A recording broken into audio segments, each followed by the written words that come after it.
NBC UPSC learning unit 8ல தமிழ் சமுதாய வரலாறு அது தொடர்பான தொல்லியல் கண்டுபிடிப்புகள் சங்ககாலம் முதல் இக்காலம் வரையிலான தமிழ் இலக்கிய வரலாறு பார்த்துட்டு இருக்கோம். இதுல நம்ம ஏற்கனவே வந்து 11th ஸ்டாண்டர்டோட எத்திக்ஸ் புக்ல இருந்து ஒரு சில பாடங்களை வந்து ஆல்ரெடி முடிச்சாச்சு. இப்போ இந்த லெசன்ல நம்ம பார்ட் 1 வந்து பார்த்துட்டோம். ரிமைனிங் இருக்க டாபிக் பார்ட் 2வா வந்து இந்த வீடியோல பார்க்கலாம்.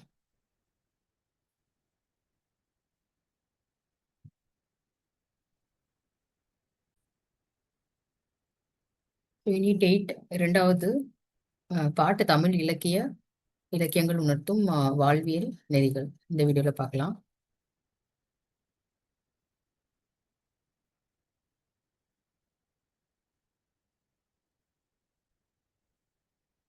இன்னைக்கு இந்த பார்ட் 2ல பார்க்க போற இலக்கியங்கள் வந்து முதல் இலக்கியமாக நாலடியார் கூறும் அறம். ஸோ நம்ம ஏற்கனவே திருக்குறளோட அறத்தை பத்தி என்னென்ன குறள்ல வந்து என்னென்ன சொல்லியிருக்காரு திருவள்ளுவர் அப்படின்றத பார்த்தோம். இப்ப திருக்குறளுக்கு அடுத்த நிலையில வைத்து மதிக்கப்படும் நூல் வந்து நாலடியார். இதை வந்து ஒரு நீதி நூலாவே வந்து திருக்குறளுக்கு அடுத்து வந்து பாக்குறாங்க.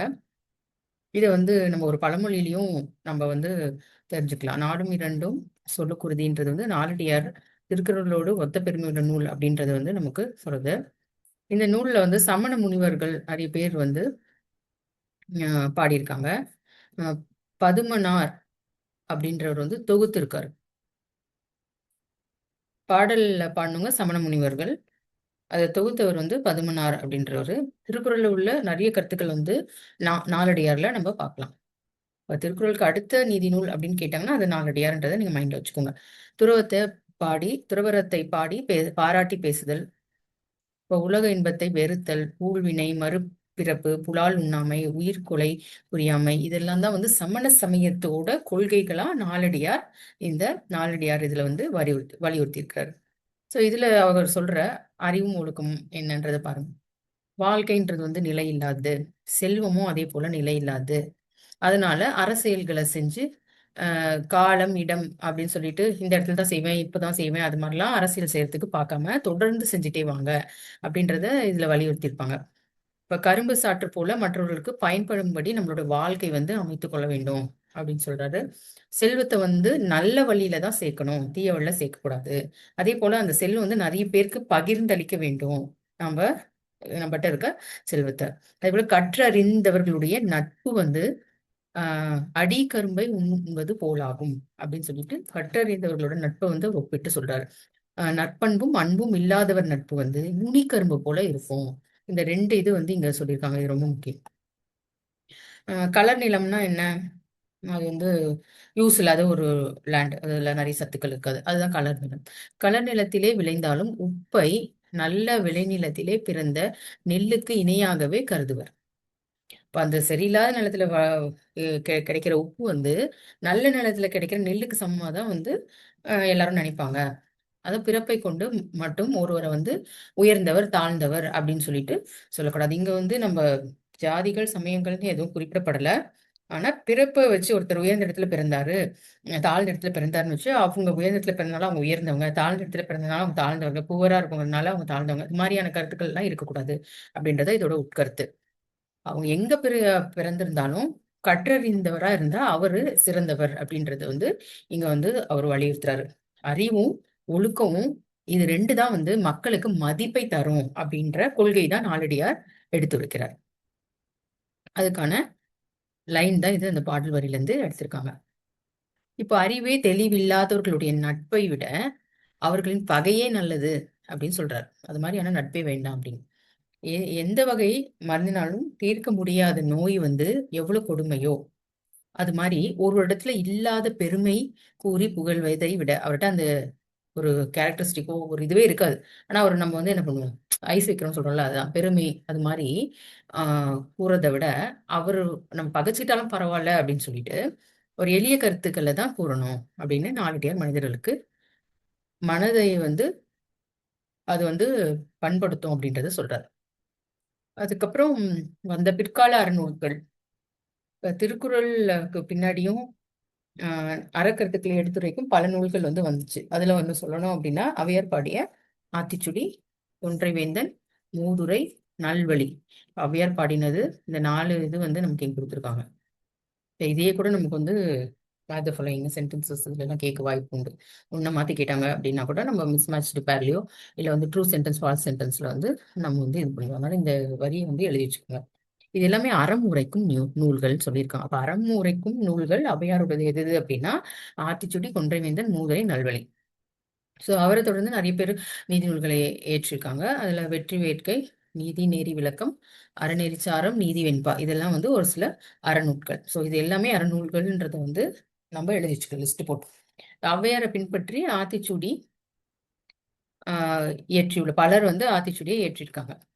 அதுல பாரதியார், பாரதிதாசன் வந்து புதிய ஆத்திச்சூடிகள் அப்படின்றத வந்து ஏற்றிருக்காங்க. அது நமக்கு வந்து பாடமாகவும் இருக்கு, அது நமக்கு தெரியும். அடுத்து நன்னூல் பத்தி பார்ப்போம். நன்னூல் கூறுற அறம் என்ன? இது அறம்ன்ற ஒரு டாபிக்கை வச்சுதான் வெவ்வேறு இலக்கியங்கள் நூல்கள்ல வந்து என்ன சொல்லியிருக்காங்க அறத்தை பத்தின்றது தான் இந்த லெசன்ல இருக்கு நமக்கு. அதுதான் கான்செப்ட்.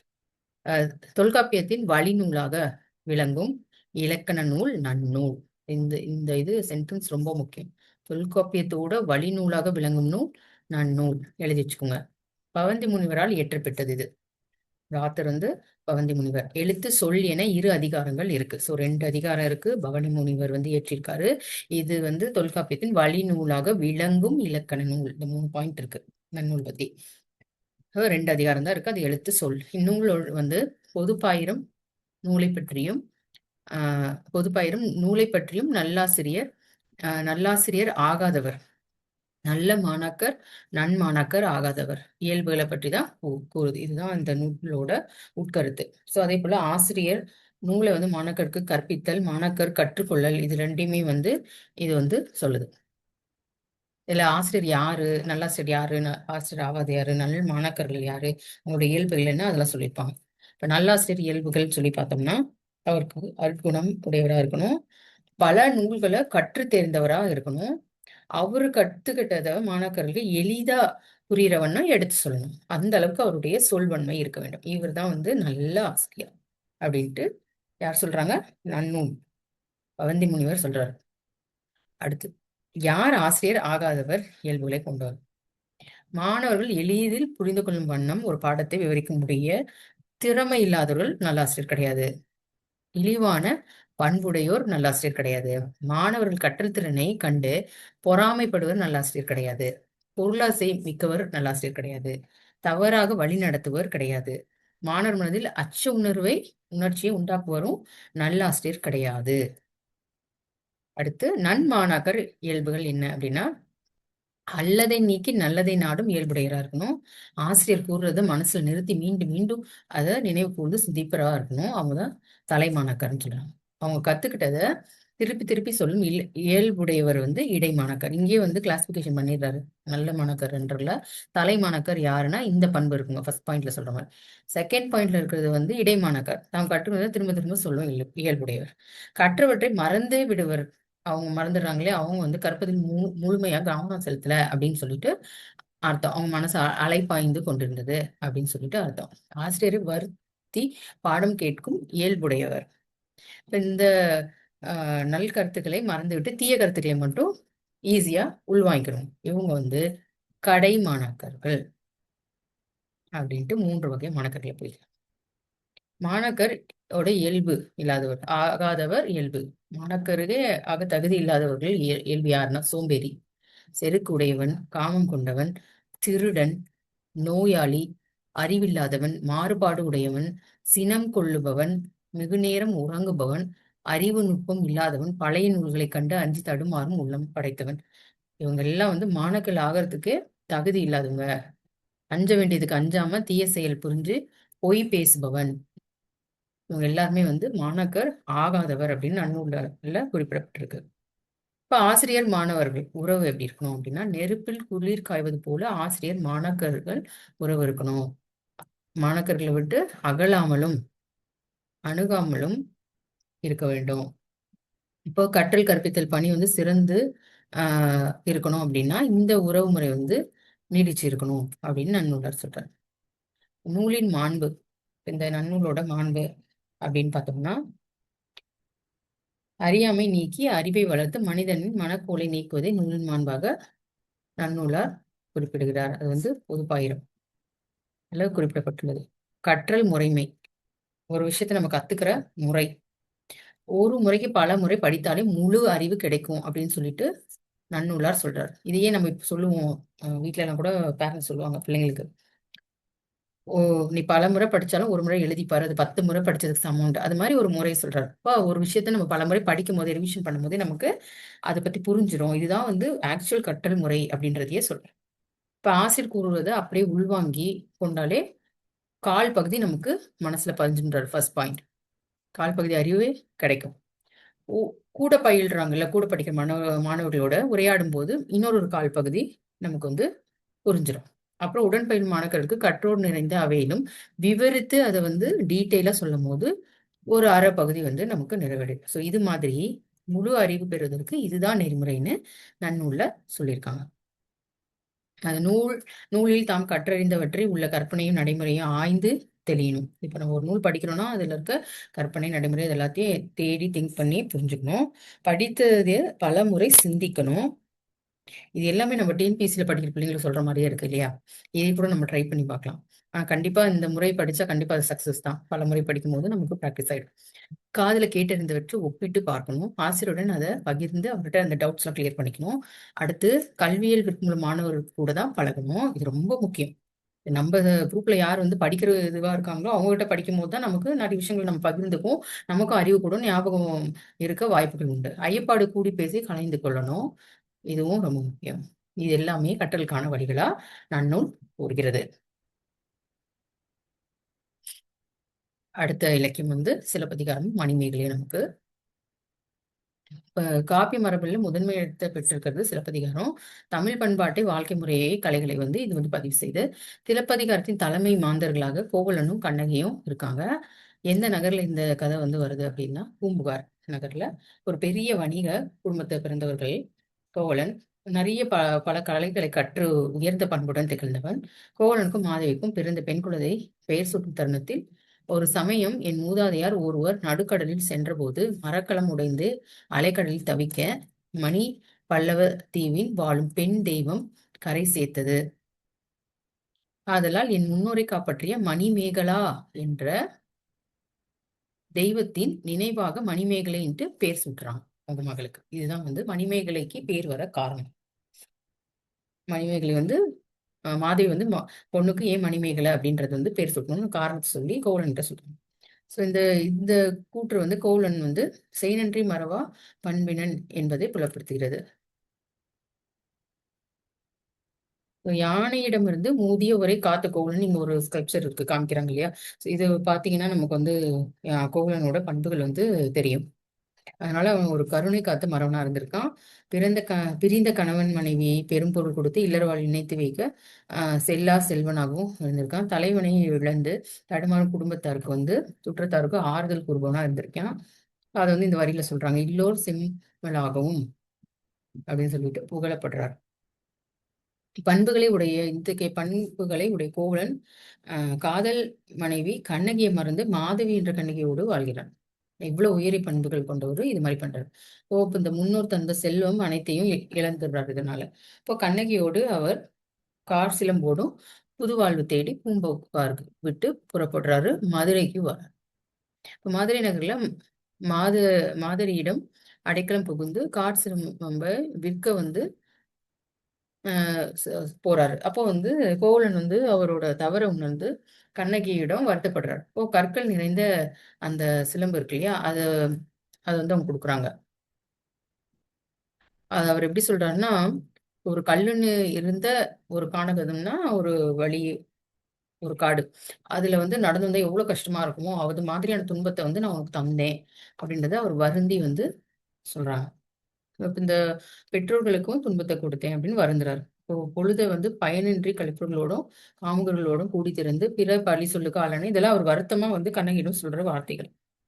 சோ அது நல்லோருக்குரிய அறநிலையையும் நான் வந்து கேட்கல, பெற்றோர் காட்ட வேண்டிய கடமையும் நான் வந்து இது பண்ணல அப்படின்றது இது எல்லாத்தையும் அவர் சொல்லி உனக்கும் துன்பம் செஞ்சேன் அப்படின்றதெல்லாம் புலம்புறார். சோ மேலும்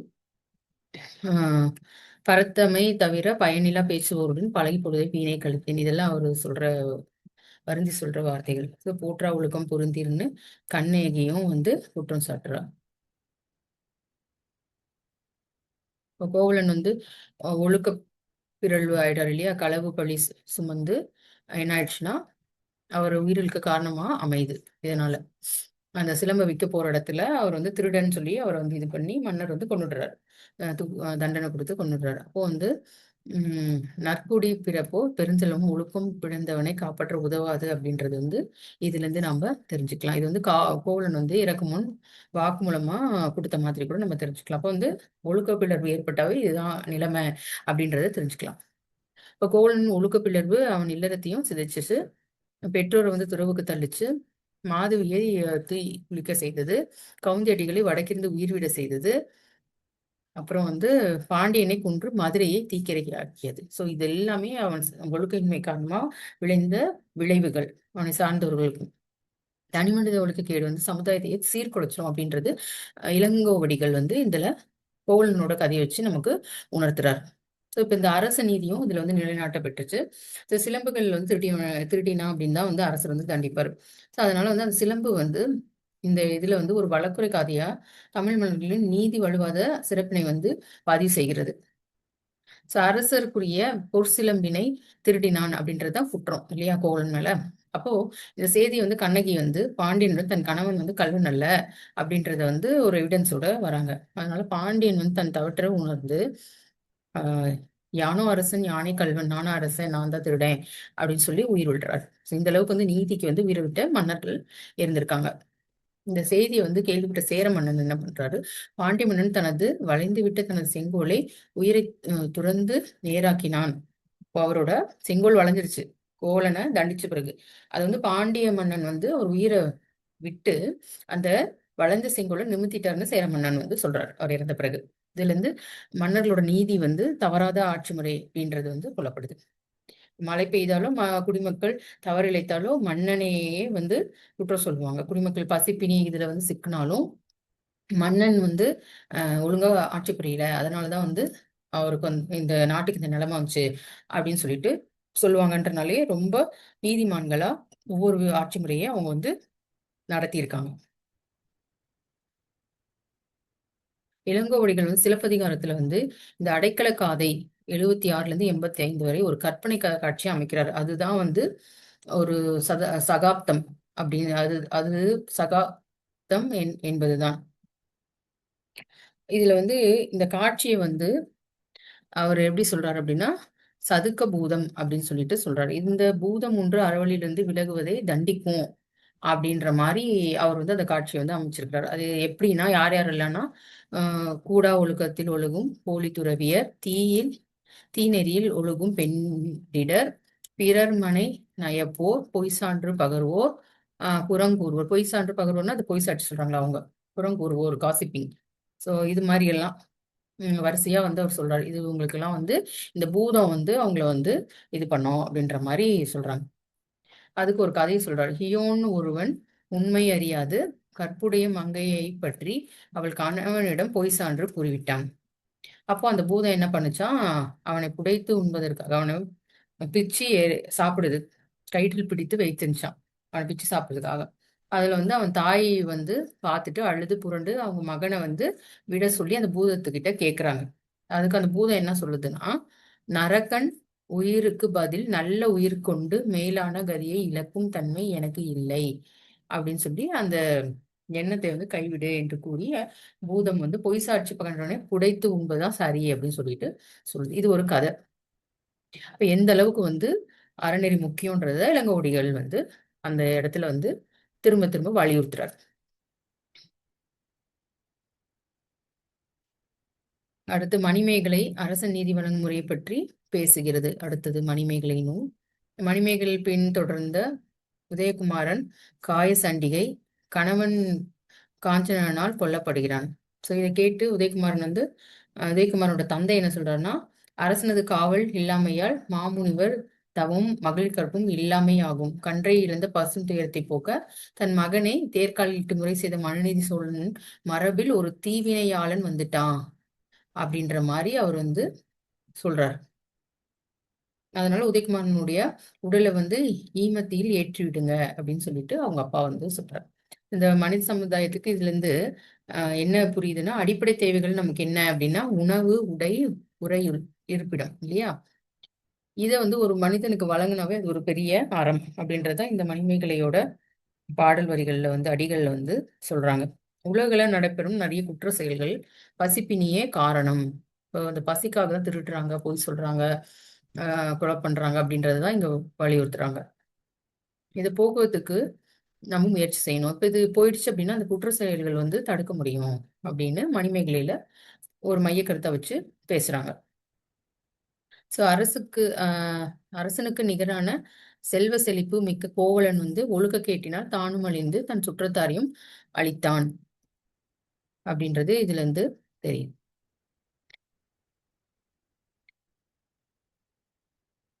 இப்ப இந்த மணிமேகலை வந்து கணிகை மகள் என்ற சோழ மன்னனால் குறிக்கப்பெற்ற மணிமேகலை ஒழுக்கத்தின் உயர்வால் தன்னையும் வென்று நாட்டையும் நல்வழிப்படுத்தி சான்றோர் போற்றும் காப்பிய தலைவியாக உயர்நிலை அடைகிறார். காப்பிய தலைவி மணிமேகலைக்கு வந்து மணிமேகலை தான். ஒழுக்கத்தின் எய்துவர் மேன்மை, இழுக்கத்தின் எய்துவர் எய்தாப்படி. இந்த குறள் முக்கியமா வந்து நோட் பண்ணிக்கோங்க. இந்த குறள்ல சொல்ற அந்த ஒழுக்கமா வந்து மணிமேகலை வாழ்ந்திருக்காங்க அப்படின்றத வந்து சொல்றாங்க. அடுத்து சீவக சிந்தாமணி. அடுத்த இலக்கியம் தமிழ்ல விருதப்பாவில் தோன்றிய முதல் நூல், முதல் காப்பியம் சீவக சிந்தாமணி. இதை முக்கியமா நம்ம நோட் பண்ண வேண்டியது.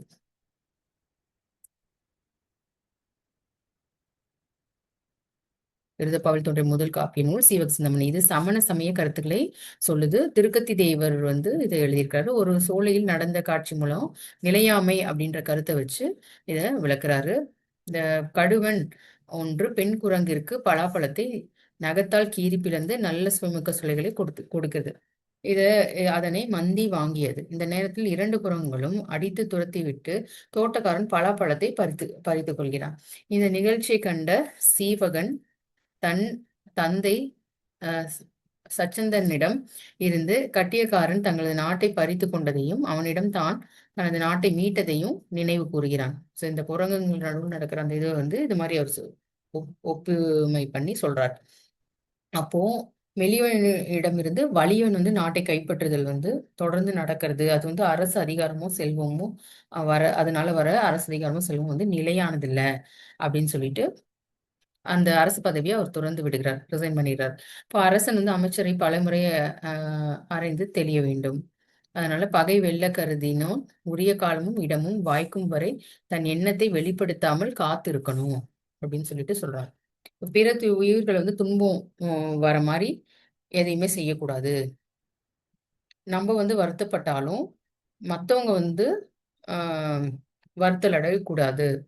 தனக்கு பகை இல்லாதவர் வருத்தல் அடையக்கூடாது அப்படின்றது இது சொல்றாங்க. இந்த தாய் தந்தை சொல்லை மதித்து நடக்க வேண்டும். இதெல்லாம் இந்த சீவக சிந்தாமணியில சொல்றது. நீ எல்லாவர்களிடத்திலும் எப்பொழுதும் அருளுடையவர்களாய் இருக்க வேண்டும். பாத்திரம் அறிந்து தானம் செய்தல் வேண்டும். பாத்திரம் அறிந்து பிச்சை போடும் சொல்றோம்ல, அந்த இதுதான் இது.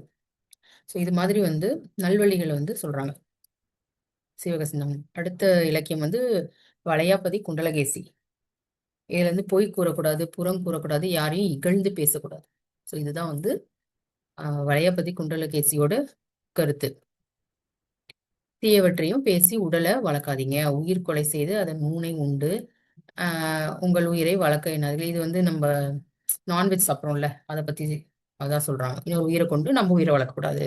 கள்வர்களுடன் நட்பு கொள்ளக்கூடாது, களவு கொள்ளக்கூடாது, திருடக்கூடாது, அந்த திருடன் கூடயும் நட்பா இருக்க கூடாது. இதுதான் வளையாபதி சொல்ற அறங்கள். இப்ப இளமைன்றது வந்து நிலையான ஒன்று கிடையாது, முதுமை ஆயிடும். அப்ப அனுபவமும் இன்பமும் தான் நிலையானது, செல்வமும் நிலையானது இல்லை. நாள்தோறும் நமக்கு துன்பம் வந்தாலும் இளமையும் இன்பமும் செல்வமும் நம்மிடம் உள்ளது அப்படின்னு சொல்லிட்டு கருதக்கூடாது. இப்ப உழவர்கள் வந்து அவங்க விளைவிக்கிற விளைச்சலை ஒரு பகுதியை விதையாக எடுத்து எப்படி சேமிச்சு வைக்கிறாங்களோ அது மாதிரி வாழ்க்கை நிலையில்லாததுனால அறம் அப்படின்ற ஒண்ணு மட்டும்தான் நிலைத்து நிற்கும். அதனால அந்த அறத்தை சேமிச்சு வைக்கணும்ன்றது அவங்க சொல்றது.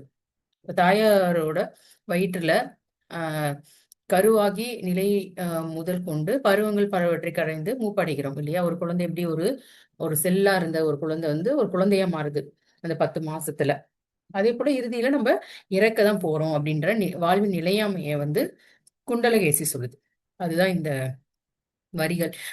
பாளையாம் தன்மை செத்தும் பாலனாம் தன்மை செத்தும் காளையாம் தன்மை செத்தும் காமுறும் இளமை செத்தும் நாளும் நாள் சாகின்றோமா ஆஹ் நமக்கு நாம் அழாதது என்னோ. இப்போ ஒவ்வொரு டைமும் நம்ம செத்துட்டுன்னு இருக்கோம். அதாவது அந்த குழந்தை பருவம் போகுது, பாலன் பருவம் போகுது, காளை பருவம் போகுது, எல்லா பருவம் போகுது இல்ல, அது செத்த சம்பந்தம். ஆனா நம்ம அதுக்காக அல்றது கிடையாது. கடைசியா வந்து கம்ப ராமாயணம். இந்த சோழ பேரரசு எழுச்சி பெற்ற காலத்துல தோன்றிய காப்பியம் வந்து கம்ப ராமாயணம். ஆஹ் அவர் கொடுத்த வாக்கை வந்து காப்பாற்றுறதுக்காக தன்னோட மகனை வந்து பிரிந்த தந்தை தான் வந்து தசரதன். அந்த மகன் தான் வந்து ராமன். சோ தந்தை சொல்லியும் தவறாம அரசு பதவி துறந்து காட்டுக்கு செல்றவர் தான் ராமன். சோ முறை தவறி கிடைத்த அரசு பதவியை ஏற்றுக்கொள்ள மறுத்துவிட்ட இளவரசனாகிய பரதன். சோ நட்புக்கு உயிரை துறப்பேன்னு சொல்லும் குகன். விருந்தோம்பலுக்கு இலக்கணமாக திகழும் சபரி. பிரிவினும் பெருங்காடு சுடுமோ என கணவனை தொடர்ந்து சீதை. அண்ணனை பாதுகாப்பதே தனது இலக்கு என வாழும் பாசமிகு இலக்குவன், அது லக்ஷ்மணன். சோ கொண்ட பணியை முடிக்க கடலினும் மலையினும் எதையும் கடக்க தயாராக தொண்டுள்ளம் கொண்ட அனுமன். இவங்க எல்லாம் தான் இந்த ராமாயணத்துல இருக்க கதாபாத்திரங்கள். இந்த ராமனுக்கு விருந்து படைக்கும் சபரி, இது எல்லாமே பாருங்க.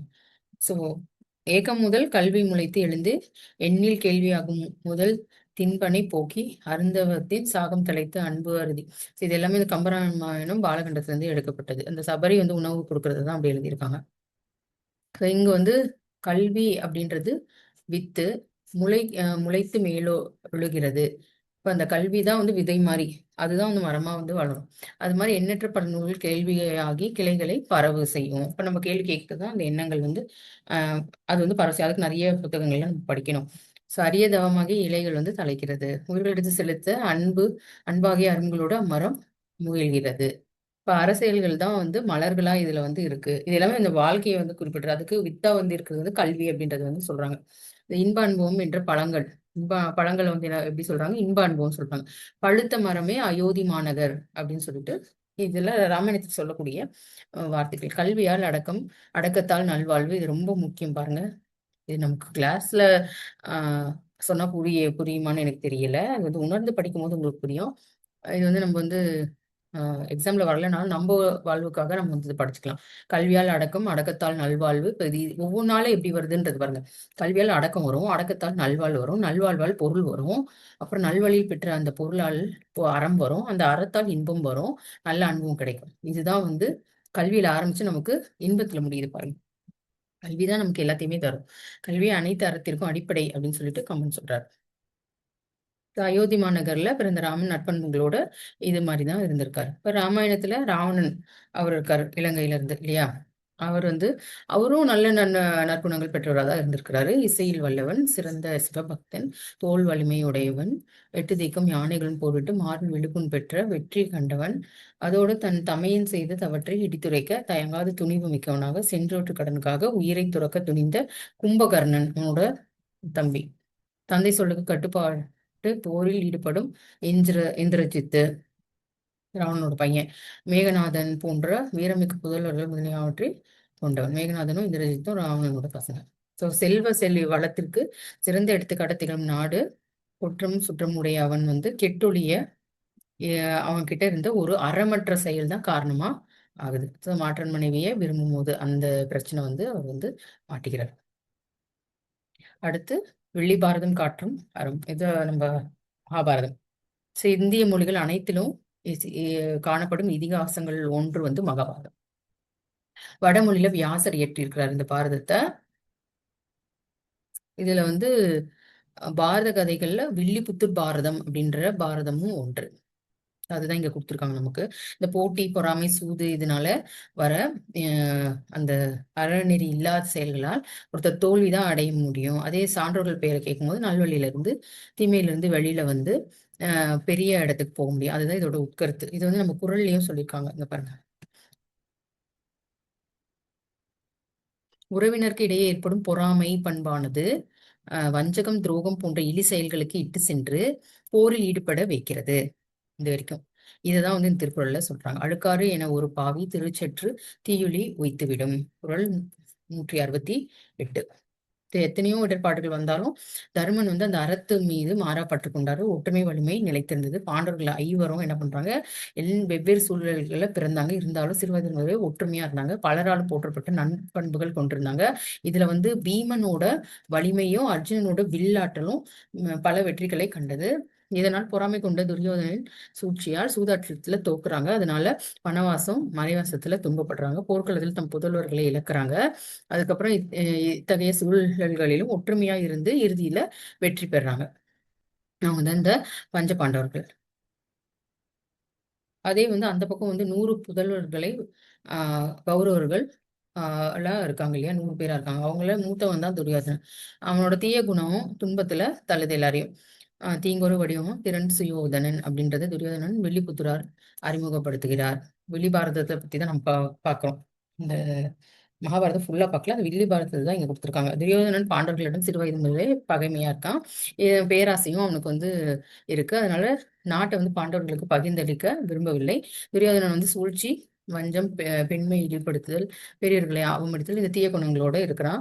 இது வந்து அதனால அவன் அழிவை சந்திக்கிறான். இதுல வந்து துரியோதனன், விதுரன் உற்ற சான்றோர்கள், விதுரன் உள்ளிட்ட சான்றோர்கள் அறிவுரை கூறியும் தர்மன் பீமனின் இடித்துரைகளையும் புறக்கணிக்கிறான். அப்புறம் பீஷ்மர், துரோணர், கிருபர், கர்ணன், விதுர் இவங்க சான்றோர்கள் போர்க்களத்துல துரியோதனன் பக்கம் நிக்கிறாங்க. நட்புக்கு மரியாதை கொடுத்து கர்ணன் போவாரு. இப்ப இருப்பினும் சகுனியோட கூட நட்பு காரணமாக அறமில்லாத செயலில் ஈடுபடுறதுனால தோல்வியையும் மரணத்தையும் இறுதியா தழுவிக்கிறார். இப்போ வில்லி பாரதம்ன்றது வந்து பொறுமை என்னும் அறத்தை வந்து தர்மம் மூலமாக வெளிப்படுத்துகிறது. வில்லி பாரதம் கருத்து என்ன அப்படின்னா, பொறுமைன்ற அறம். நடுநிலைமையாக அறவழியில் செல்லக்கூடிய பொய்மை கூறாத பண்புகளுடையவனாக தர்மன் இருக்கிறான். சோ அசுவத்தாமன் வந்து போரில் இருந்து விடுறான். பொய் உரைக்கும்படி கண்ணன் தர்மனிடம் கூறுகிறான். அந்த சமயத்துல வந்து தர்மன் வந்து இல்வாழ்க்கை, துணை, சான்றோர், நெருங்கிய உறவினர்கள், அன்பு நிலை இதெல்லாம் இருக்கும்போது இந்த ஆகிய புண்ணியம் வந்து பொய் உரைப்பதால் அழிந்து விடுகிறது.